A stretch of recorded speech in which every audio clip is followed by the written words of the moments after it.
राष्ट्रीय अध्यक्ष रामकुमार मिश्र जी से हुई है और इनसे हम जानते हैं इनकी पार्टी के बारे में कुछ जानकारी लेते हैं। जी नमस्कार सर। जी हमें बताइए सर कि आपकी पार्टी कितनी सीटों पर इलेक्शन लड़ेगी? हमारी पार्टी या सभी सीटों पर लड़ेगी? नहीं, सभी सीटों पर नहीं लड़ेंगे। हम लोग इस बार 50 सीटों पर चुनाव लड़ेंगे और अगर किसी संगठन से गठबंधन हो जाता है तो कुछ कम ज़्यादा भी हो सकता है। इससे हम लोग 50 सीटों पर लक्ष्य बनाएंगे इस बार। अभी फिलहाल जो हमारा तैयारी है 50 सीट। इस बार के विधानसभा चुनाव में किसी पार्टी से गठबंधन करने का तो इरादा नहीं है, जैसे कि बसपा और कांग्रेस और सपा, इनका पहले गठबंधन हो चुका है, तो आप भाजपा से? नहीं, ये ठीक है। किसी पार्टी में हम अपनी तरफ से किसी के पास नहीं जा रहे हैं कि आप हमसे गठबंधन करो। अगर कोई पार्टी कोई ऐसा ऑफर करती है तो फिर विचार किया जाएगा। वैसे हम 50 सीटों पर चुनाव अकेले लड़ने के लिए हम तैयारी कर रहे हैं।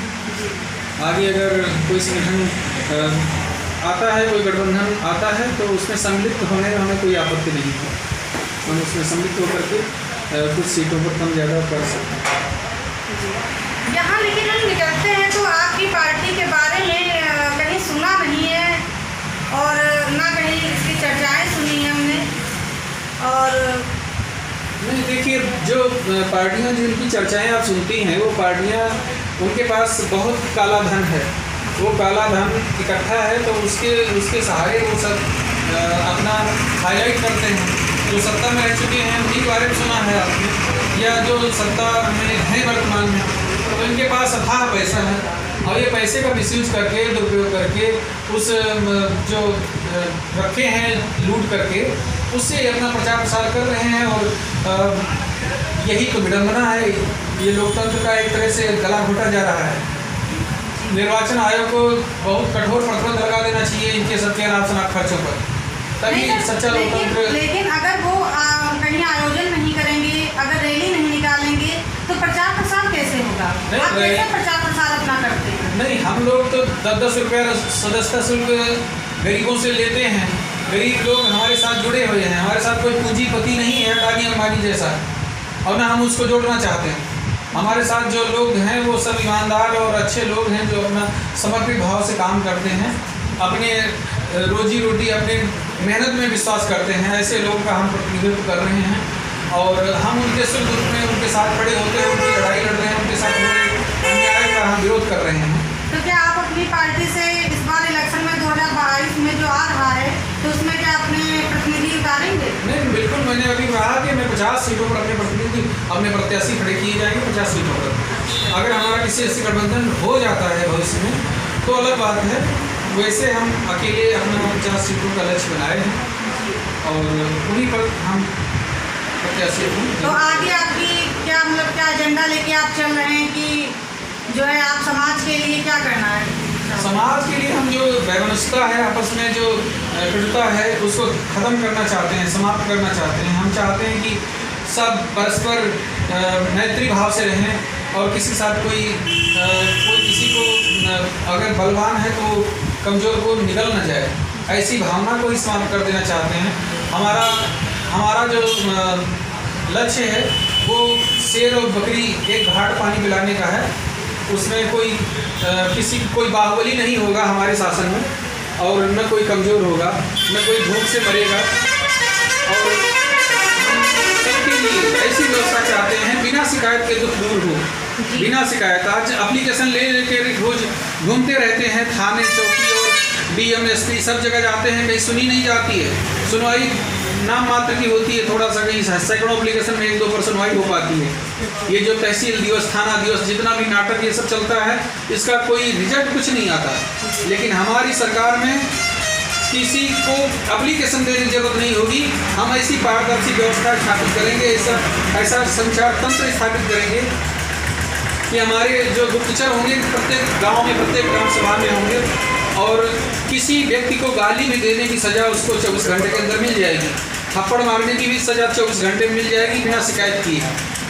कोई किसी का खेत जोत ले, किसी का मकान पे कब्जा कर ले, पेड़ काट ले, लेखपाल से मिलके ये सब जो चल रहा है अराजकता, अन्याय, अधर्म, ये सब हम जड़ से मिटा देंगे और ऐसा सुशासन स्थापित करेंगे कि लोग याद करेंगे कि हाँ ये सरकार भी सत्ता में है। लेकिन ऐसे जो है मतलब दावे और वादे तो भाजपा सरकार और कई सारी सरकारें मतलब जब आती हैं तो करती हैं, लेकिन ऐसा होता नहीं है। जैसे कि बेरोजगारी है तो बेरोजगारी भी भाजपा में भी बढ़ रही है, आपका इस पर क्या कहना है? नहीं, भाजपा ने तो कोई नियुक्तियाँ की ही नहीं है। भाजपा तो बेरोजगारी और भ्रष्टाचार सब बढ़ते ही जा रहा है भाजपा सरकार में। अन्य सरकारों में भी यही सब चलता रहा है, लेकिन इस समय उसकी और ज़्यादा जो है अति हो चुकी है इन सब चीज़ों की, और हम इसको समाप्त करेंगे। हम ऐसी व्यवस्था करेंगे प्रत्येक व्यक्ति को अपने गांव में ही रोजगार मिल जाए। और वो मनरेगा नहीं दे सकता, मनरेगा तो बिल्कुल फ्लॉप हो चुकी है योजना। 100 रुपया निकाला जाता है, भ्रष्टाचार इतना है। 10,000 निकालने पर गरीब को 100 रुपया मिलता है और 9900 रुपया नीचे से लगा करके पंचायत मित्र से प्रधान और सेक्रेटरी से लेकर के ऊपर सीडीओ तक बढ़ जाता है, सब बढ़ जाता है। 9900 रुपया भ्रष्टाचार का इतना चरम पर भ्रष्टाचार है कि गरीब जिसके खाते में जाता है 10,000 उसको केवल 100-200 रुपया मिलता है।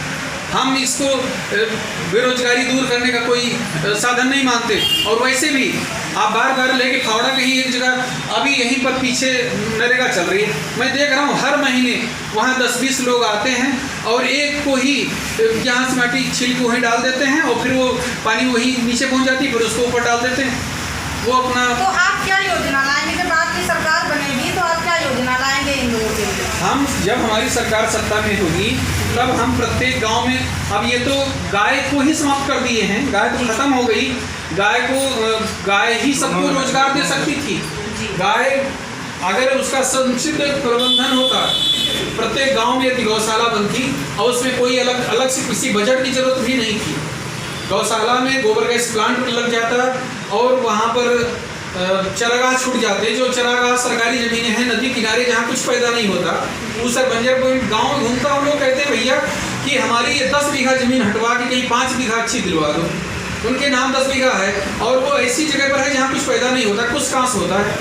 तो वो कहते हैं कि हम बदलना चाहते हैं, इस 10 बीघे बदले 5 ले लेंगे। लेकिन सरकार के कान में जो नहीं रहती उसको इससे कुछ लेना ही देना नहीं है।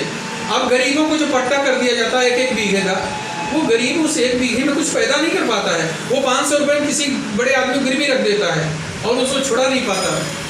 अगर वही एक बीघा सब एक जगह कर दिया जाए और चरने के लिए छोड़ दिया जाए तो हर आदमी उसमें पशुपालन करके अपना जीविका चला सकता है और उससे पशुपालन भी हो सकता है। गांव में जो गौशाला बनेगी उससे इतना काम हो सकता है, उसमें सारी महिलाओं को काम मिल सकता है। जो बेरोजगार लोग हैं उनको दिल्ली बम्बई नहीं जाना पड़ेगा।